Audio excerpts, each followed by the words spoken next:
Hello everyone, I am physics student who has very recently finished her formal higher education and I am considering proceeding to a PhD degree. In my decision process, I have interacted with various faculty members, postdoctoral fellows and senior research scholars from my research institute. I have also come across several websites and online avenues supported by numerous prestigious universities like the University of Cambridge, University of Oxford, Max Planck Society, Australian National University, etc., that provide useful pointers to prospective research scholars. I will be summarizing my learnings in the following three parts. In this part, I will be reviewing the importance of choosing the right PhD supervisor. In today's world, we are free to choose our own career path and are not mandated to only take up the family profession like in the olden days. We are free to choose a profession based on our personal interests and capabilities so that our work matches our unique individualities and helps us reach our full potential. We are free to do what we love and love what we do. This is why in today's world, our work is our personal statement, our identity. Irrespective of the discipline of our study, a PhD is often a natural culmination of the higher education process in which we achieve self-actualization by working on a topic we deeply care about. Let me clarify in the beginning itself that a PhD is not the only way ahead. A recent well-known example is that of physics publicist Toby Hendy, familiar as Tibbies to the physics community on YouTube, who abandoned her PhD midway as she felt it did not put her best skills to use. She then migrated to full-time scientific content creation on social media platforms since it married art and science together, which she felt was more representative of her identity. This series is for those who feel a PhD is the way ahead for them. This is how it works. The degree is conferred upon a student by the university or a research organization where the student registers.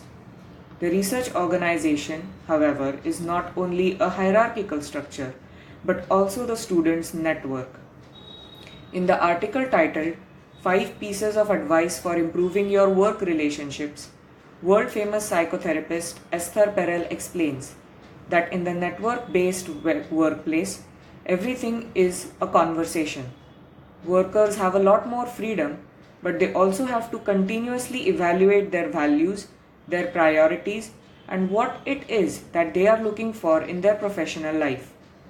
Recognizing the need for students to foster in such research networks, the Department of Science and Technology of the Government of India has initiated the DST Inspire Mentorship Scheme that provides funds to scholars of higher education to undertake summer projects at specialized centers of research with a special focus on high-quality guidance and mentoring.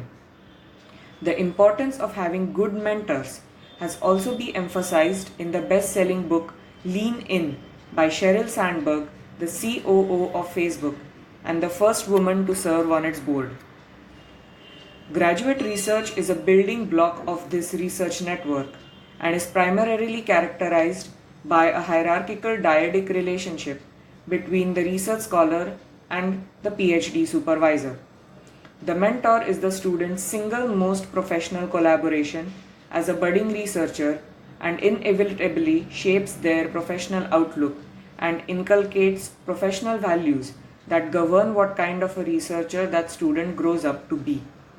The advisor makes efficient use of their research scholar's capabilities so as to enable them to be much more productive than they would in the advisor's absence.